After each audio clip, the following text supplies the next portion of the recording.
Ayan, so kung hanap nyo po ay poste, dragon fruit post or pins concrete post na quality, garantisado at maaasahan, dito na kayo sa Jim Hardware, Cucolumber Concrete Products, Kanituan Branch.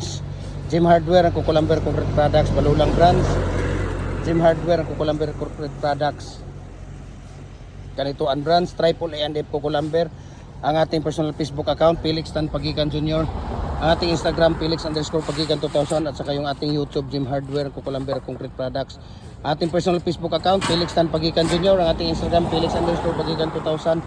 At saka yung ating TikTok at Jim Hardware Cagayan de Oro po, no? Para updated po kayo sa lahat ng mga mixing namin, ratio, tips sa paggawa natin ng mga semi-special na dragon fruit post o pins concrete post.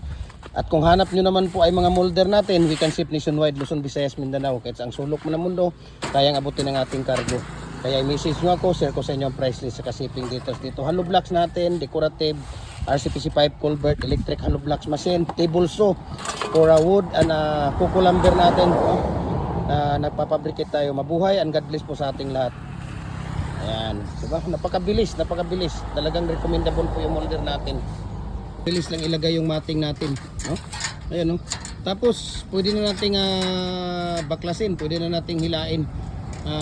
Kagaya nito, no? Napakainit, 10 to 15 minutes, pwede na nating hilain po, no?